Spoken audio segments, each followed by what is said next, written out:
Hello everybody, my name is Chase here, and considering that we're in the supple month of August, you know what that means. I feel like a CVS. Everyone likes a good scare, especially children. Well, that's apparently what R.L. Stine thought when he created Goosebumps. Goosebumps was a series of horror books made for younger kids. If you grew up in the 2000s, you've probably read one of these books, including me. I was the biggest fan of this series growing up, even when Slappy traumatized me and gave me nightmares because I was like 6. Created all the way back in July of 1992, Goosebumps is a series that has gained a massive following, spawning a bunch of spin-offs, a TV series, comics, 2 feature films, and has given Mr. Stine a vast career with other projects like The Haunting Hour or more recently Fear Street. I am half an hour away. It might as well be the goddamn moon. But let's be honest, I'm a Gen Z kid crippled with an addiction to technology, so who the fuck wants to read?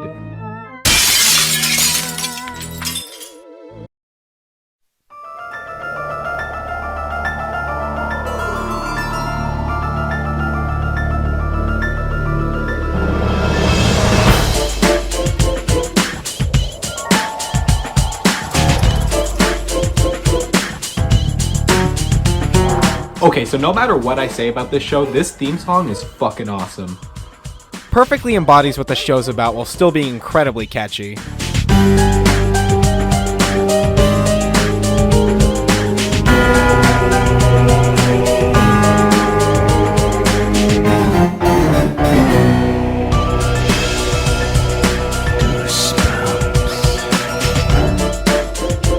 You will beware. You're in for a scare.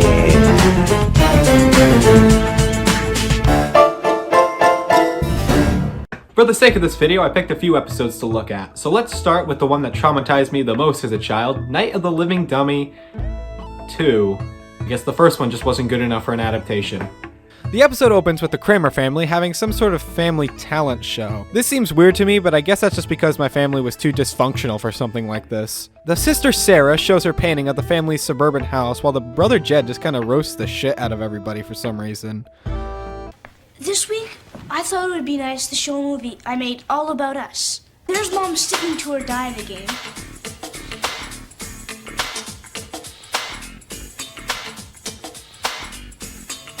And Dad's getting his hair just right. This kid is definitely ready for TikTok. After that presentation, the middle child, Amy, shows the family her ventriloquism act, and let's just say that Jed's production might have been a little better. Dennis, how was your family picnic? Were you bothered by any ants? No, worse, termites. You've heard of the Terminator. Well, we had to call it the X-Terminator. That's the best part. After the dummy's head falls off, Amy exclaims that she wants a new dummy, and the dad presents her with Slappy. I don't know why he waited until after she already humiliated herself to give her the dummy, but I guess he just really wanted some decent entertainment for once. It's nice to meet you, Slappy. It's nice to meet you too, Amy. It must be great to have a new home. You got that right, kiddo. Later that night, we see Slappy walking very slowly down the halls with what I initially thought was a bloody knife, but then I remembered it's fucking Goosebumps, so of course it ends up being paint. As Slappy ruins Sarah's painting by painting a stick family over it. You know, Slappy could have done a lot worse. There's so much unruined space. Maybe you should have gotten a bit more creative with it. I would have added like a spaceship, maybe a cactus. We don't have to. Jesus, can't take criticism. Before going to school, we see that Amy has found red paint on Slappy's hands. But we don't have time to be suspicious. We have another family talent show to see, where Amy can finally try out her new routine. But Amy is just so unfunny that Slappy has to tag in instead. So what did you think of Dad's song? That was your dad? Well, what a relief. I thought the cat got stuck in the dishwasher. Amy, that's not very nice. What do you mean? That was funny. Weren't you the one that said earlier? Where's your sense of humor? Yeah, that! Slappy then roasts the shit out of the rest of the family with the only funny jokes from Amy so far. And how about that mother of yours? She went to a store and asked the clerk if he had anything her size, and he told her to try the freight elevator. You call yourself an artist? Why don't you give up brushes and try using a roller? You know, for an evil dummy, Slappy's pretty tame. Painting, telling mean jokes. Like, isn't Chucky over here killing people? Maybe Slappy should take some notes. You stupid bitch! You filthy slut! Did you fuck with me? Anyway, Amy's friend Margot comes over to help with some rainforest dance. I don't really know why, we're not given any kind of context for it. But Margot's sister Alicia ends up finding Slappy in the closet and starts playing with him. But then Slappy does the most diabolical, evil thing you could possibly imagine. He grabs her finger. How could you? Amy's mom comes into the room, so Slappy lets go of Alicia's finger, and Margot storms out of the room. You're such a liar! A big fat liar! I don't ever want to see you again. Not ever. Margot, it wasn't me! God damn, that's harsh. For grabbing a finger? Her mom doesn't believe her. In typical Goosebumps fashion, everyone but the main character is a moron. Although I will admit, this shot is a little creepy.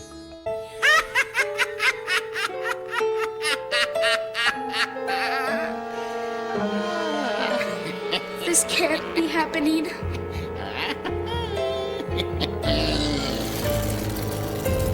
For some reason, Amy still doesn't try to just get rid of Slappy. Like, clearly locking him in the case isn't working, because case in point, Slappy gets out of the case again and attempts to hit her sleeping parents with a guitar.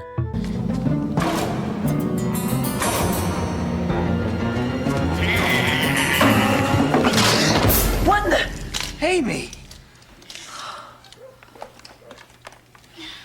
Oh, Amy, how could you? He was gonna hit Dad. I had to stop him. I don't really know what Slappy's plan is here. It seems like he's just fucking around and making mischief, which would be fine, but later he learns that he wants to make Amy his slave. And that just makes me wonder what the point of all this was.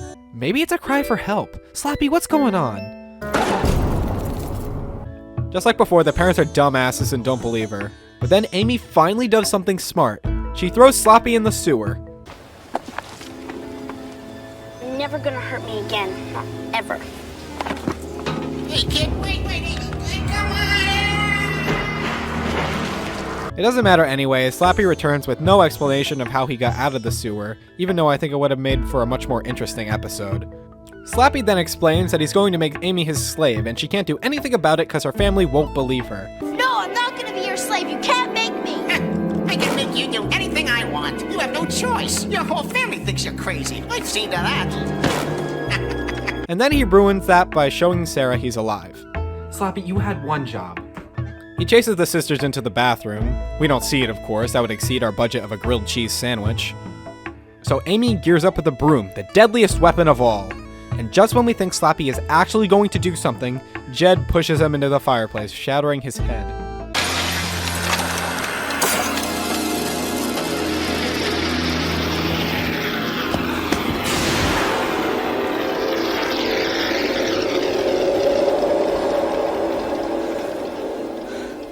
But uh-oh, Jed is right here, so who saved them?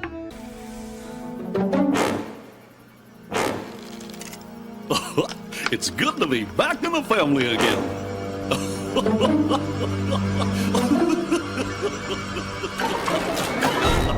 Wow, Amy's jokes were so bad, he actually came to life. I'll fucking do it again. Anyway, 10 out of 10, would Jed again. What's going on? Next up is Revenge of the Lawn Gnomes, and I already know this is going to be good just by the title. The episode opens with a brother and sister named Joe and Mindy playing catch before Mindy gets frustrated and throws the ball into the neighbor's lawn. Now this is more like my family. Unfortunately, the neighbor is Mr. McCall, an Army veteran who really likes to remind us that he's an Army veteran. He catches Joe trying to get the ball back. You know, Mindy, you could have given him a little warning. He was right there. After the kerfuffle, their dad brings home 2 giant lawn gnomes, and for some reason this happens.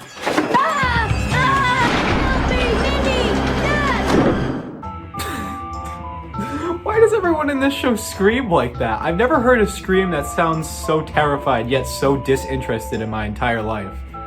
So apparently Joe's dad and Mr. McCall are garden rivals and compete in a neighborhood garden contest, which I didn't even know was a thing. I guess that part can be blamed on my crime-filled neighborhood. You know, we had good times too. So the gnomes come to life and wreck Mr. McCall's garden, which of course gets blamed on Joe. Getting a sense of deja vu. Maybe it was raccoons. Oh, nice try. Now, raccoons are smart, but they don't throw things against walls, and I never saw one who could do this. Whoa. I will say it's still better than Slappy's art, although I still would have added some sunglasses, you know, to tie the picture together.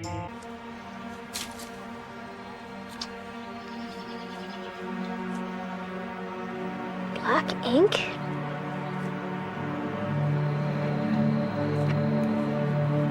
Melon seed?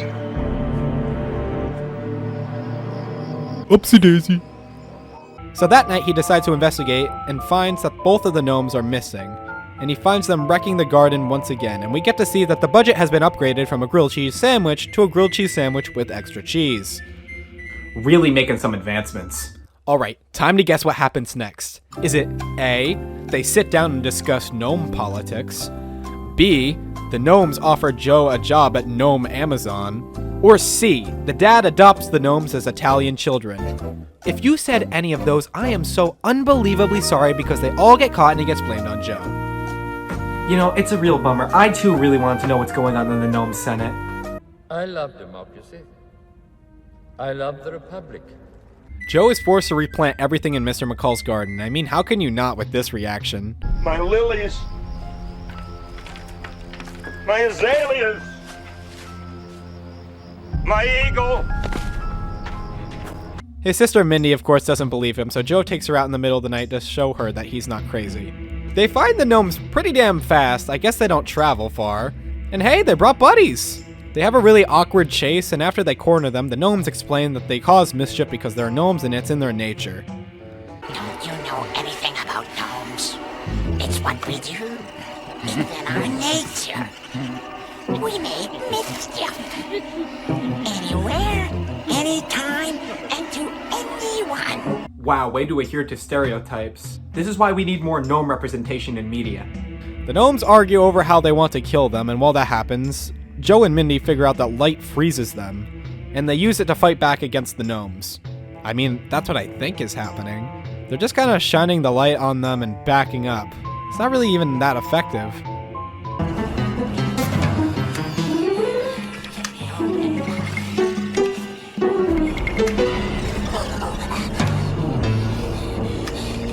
Come on. Get us.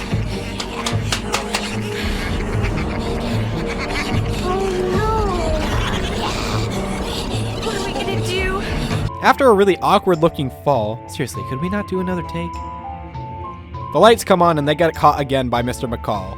After the kids run away, Mr. McCall tries to get rid of the gnomes, but they get rid of him instead.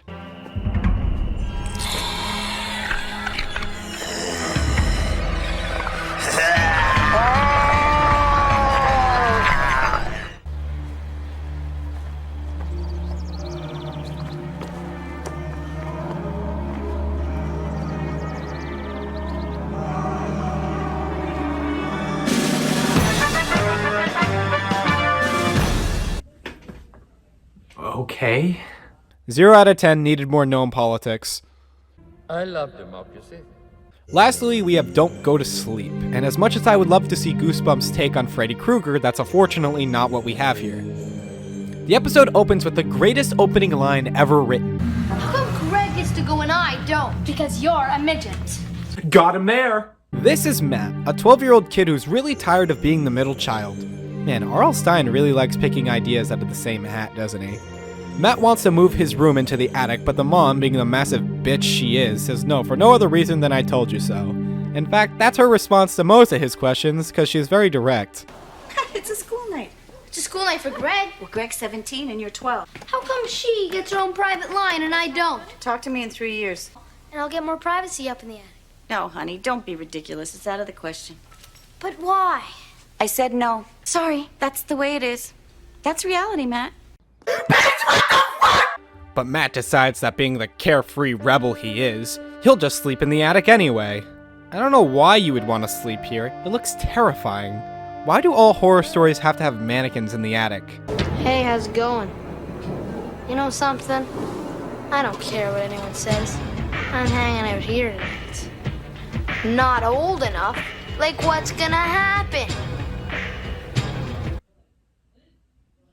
Okay, fine. Maybe he shouldn't be in the attic.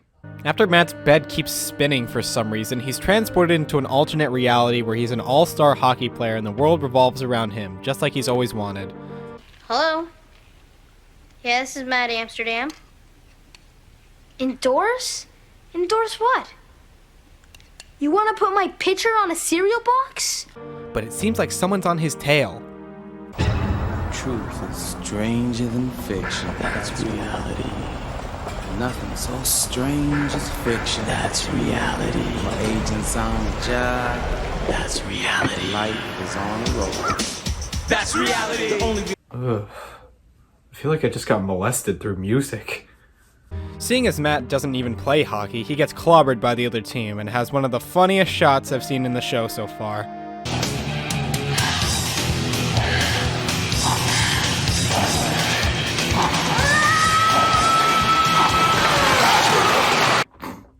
The show is supposed to be scary, right? After Matt slides through the goal, he finds himself in another reality where he's a master surgeon and he has to remove a brain tumor from the President of the United States. Don't worry, I've mentally checked out too. Dr. Amsterdam, what are you waiting for? We have to operate now. We must operate What the fuck? now. There's no more time. But the Men in Black wannabes are still on his tail, so he leaps across the table into another reality where he's a member of the bomb squad and he has to defuse a bomb. He doesn't even try to attempt doing it before jumping into another reality where it's his wedding day and he has to marry this woman. How dare you keep me waiting on our wedding day? I definitely took Quaaludes by accident. But the dudes in suits finally catch up with Matt and reveal that they are reality police. And they throw him in universal court, charging him with crimes against reality by this really over-the-top judge with way too many close-up shots. Guilty! Guilty? Guilty! Guilty! You are guilty! Guilty, guilty, guilty! Guilty, guilty! Guilty, I have a headache. Matt gets transported back to his normal reality where he meets back up with his bitch of a mom and decides that he doesn't mind the way things are. You know what? I think I'm gonna stay out of the attic from now on. Okay, if that's what you want. It is. And you know what? What? Life is good, just the way it is. And I think I'm gonna go to bed in my own room now. Well, thank God for that. Blind obedience from here on out, Mother. Let's just hope there's no creepy men in our attic. Oh, Matt, the fun's just beginning.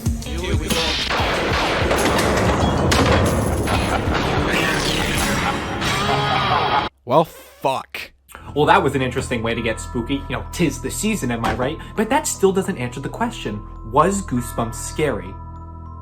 Yes. truth is stranger than fiction. That's reality. Nothing so strange as fiction. That's reality. I rest my case.